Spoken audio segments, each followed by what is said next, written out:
Okay,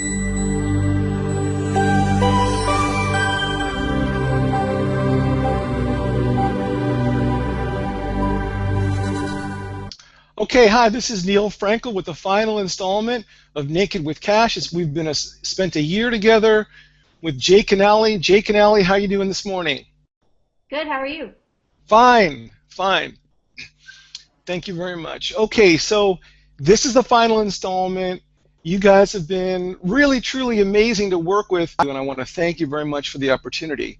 You've been honest, straightforward, asked good questions. You've implemented the things that have made sense to you. You've asked about things that didn't make sense to you, and we've all learned, so I want to thank you very much for your participation. We want to thank you, too. We've learned a lot. Like you said, we ask questions because we are very interested in this, and it means a lot to us. It really does. Cool. Well, one thing I do want to bring out, though, that even if there's someone out there listening and they don't have the result that they want, and they can, it's 99% mindset. If if someone out there is watching and listening to this, and you're not getting the result that you want, and you keep doing the same thing over and over, talk to somebody different. You might have the wrong advisor. You might not have any advisor. Whatever, if something's not working for you, if you're not seeing progress, if you seem stuck, if you feel like you're in a rut, you're not in a rut. You only live once. You may have to take, depending on your situation, you may have to take very drastic action or make drastic decisions. But I absolutely believe that you're not stuck. I believe that no one is stuck. And what is the most important ingredient of financial success is your mindset. It's not your assets, because you, with the right amount of time and the right amount of effort and focus and tools, you can acquire the assets. But your mindset is the thing that sticks with you, and if you're not willing to change that, then you're probably not going to get a different result. So, go ahead. I'm sorry, please. I'm sorry. I mean, I can't agree with you more. When we got married 20 years ago, we were both living basically paycheck to paycheck. And we didn't have any savings. I had just bought a house and was deeper in debt than I really wanted to be. But we started saving, and the first $1,000 was probably the toughest. And it kind of snowballed. The opposite of debt. As we got $1,000, we wanted $2,000, and as we got $2,000, we wanted more. And I agree, it is a mindset. Once you see that you can save money, you do start to save more. Right, right. And the plan, in my opinion, really helps people do that. So tell me, what is it going forward? We've already talked last week, we talked about some of the things you've already done. How has this last year impacted you in terms of what you're going to do differently going forward? And also, I'd like to know, during the last year of us spending time together, what would you have liked us to have spent more time on that we didn't get to? The first part is, what are we going to continue to do, or what do we see ourselves doing? Is I think we're going to continue. We actually talked about it last week between us. Is we're going to go ahead and continue to monitor our spending exactly as we are right now. Okay. We're not planning on changing that. It helps us keep track of things that we really didn't realize how much we were spending in some areas. Not that well, we got to not spend that money. It's just, it helps you in a mind. You spend a lot more than you think. Yeah, you really do. And it's a good way to say, well, maybe I don't really need that extra jacket or pair of shoes or whatever. I think he's talking to me now. But we have learned about that, and I think it really does make you keep track of things. It also doesn't take that long to keep track of your spending. I thought that would be time-consuming, but it's not time-consuming. No, I agree with you. It's really not it's not difficult. So what do you think? What should we have spent more time on that we didn't really? Is there anything in there that you feel you're still unsure of, or something like that? Really, there's not. And I will say this. At first, I thought looking back at this whole thing, I said, I don't understand why he keeps asking some of the questions he's asking. We're not really talking about anything. And the first two or three sessions, I just didn't understand where we were going. And I said, we're not really doing anything that's helping us. That was my ignorance. Because after that, it made a lot more sense to me. You were really getting to know us and understand, as opposed to just looking at some numbers and making a judgment call based upon numbers. And then it all started to come together. Exactly, and then everything. You know us probably better than anybody as far as our financial situation and what we really want. Well, I appreciate it. You know, it's not for everybody. I found it, you know, in my own personal life, it's not about the money. It's about what money means to me and what it can do for me. And what I want money to do for me and my family is very different than what you want it to do for you and your family.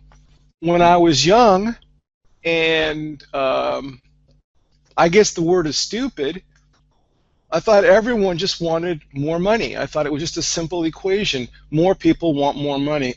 And that's how I worked in my profession. But that's really not the case, because when it comes to making more money, it's a function of what do we have to do in order to get that money. And it's a question of life balance. What do we want to give up? What are we not willing to give up for that money? It's not just about the money. And money is really the last part of it. You guys, what I understand, you want freedom, you want choices, you want no stress, you want to have fun, you want to enjoy each other, and you want to explore, and you don't want to worry. You're not huge risk takers. Mm-hmm. And you don't. Why would you want to take a risk on the life, you know, that you're scheduled to have? You know, you're on track to have. So it's the only way I really know how to do this. It's not for everybody. Some people just want to look at the numbers, and I've met, you know, usually out of 100 people, I'll meet 2 or 3 that it just doesn't resonate for, and then, you know, not every client is a potential client for me, and just like I'm not a good advisor for everybody, but for the right person who has the right, you know, has a mindset similar to my own, mm-hmm. who's more thinking about what they want their life to look like, not what they want their bank account to look like. I think there's a lot of value to spending, and I appreciate you telling me that. Maybe what I should have done was explain to you, spent more time explaining why we were doing that instead of just doing that. Maybe that would have helped. I think we figured that out after the second session. Yeah, I think it kind of showed more by not understanding exactly what you were doing. It meant more to me after the second or third when I understood what you were really doing. When it dawned on me, as opposed to you telling me this is what we're going to do, when I understood it, it really did mean more. I don't know how to explain that, but it did mean more to me. No, I get it. Well, what's really cool, what I've enjoyed a lot about this, as I said, is I've seen you guys go from very, you know, when I saw your numbers, I was really impressed because I said, wow, these guys really know what's going on. And then when I read your story, I said, wow, these guys really know what they want to do. And what was intriguing to me was that there seemed to be a little bit of conflict, which we've talked about, and there seemed to be a little bit less clarity on the priorities, which we spent time on. And once we did that, I think all the decisions just sort of fell in place. It wasn't difficult to see what you guys kind of knew what you needed to do next. I think the biggest thing is what we got out of is we became very aware and clear in what we really wanted. You made us figure that out. Cool. We thought we already knew that, but I don't think we really thought about it as much as we thought we thought about it. Well, it's always good. And by the way, people don't need a financial advisor for that. You could, you know, easily use a mentor or someone else who has a little objectivity and who comes at it with a fresh set of eyes. There's, you know, you could do it for me probably quite well. I'm sure you could. Two last questions. What do you guys decide about life insurance, and what did you decide to do about a living trust? Those are two things I've been hounding him about for the last 3 or 4 months since we talked about it. We are going to, not at this point, we're not going to get any additional life insurance. Okay. Because of what we have in our savings, and now if we change and she starts her photography as her main job, then we will change something there. I think at that point it would be more important for there to be more life insurance on me, just in case something happens, that she would be able to support what she's doing. But with us both working right now, I don't see the need, but it's not as important because we could live off of our own income. Right. And there is some life insurance with where we work right now. Yep. Okay, I got it. Well, plus the fact that your financial plan calls for actually spending down a little bit of money at first, and that's okay. So that's like self-insuring anyway, so that's fine. And what about the living trust? We have to do that. Okay, so tell America when you're going to get that done. Promise yourselves and promise me and promise America when that's going to happen. I thank you for that because I've been hounding him.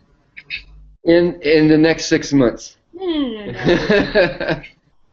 I'm going to make him do it in the next 2 months.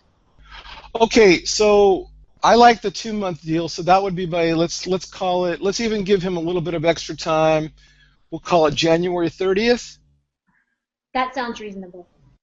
The holidays are no excuse. I see. I was going to use the holidays as an excuse. The holidays doesn't work. Today's Sunday, tomorrow's Monday. Do you have an attorney? Do you have someone you can call, something, do you know who you work with?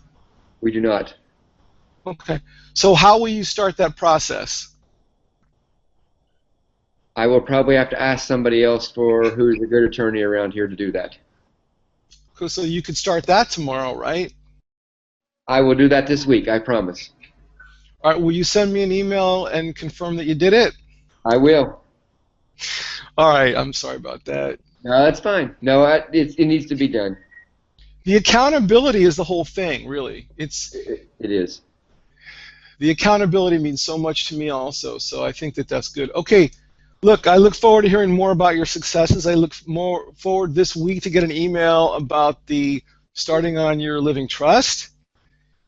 And, for all the viewers out there, if you would like to work with me on doing a financial plan and putting this together like we've done this for Jake and Allie, let me know. Be happy to assist and hear from you. And if you have any quick questions, just shoot me an email. I'd love to be of service as well. So once again, Jake and Allie, thank you very much. Stay on the line after we close.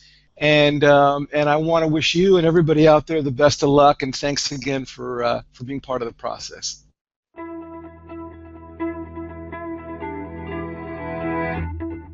For more great ideas on how to have no money worries no matter what, come on over to wealthpilgrim.com, sign up for your free weekly updates, and get a free e-course on how to make better investments.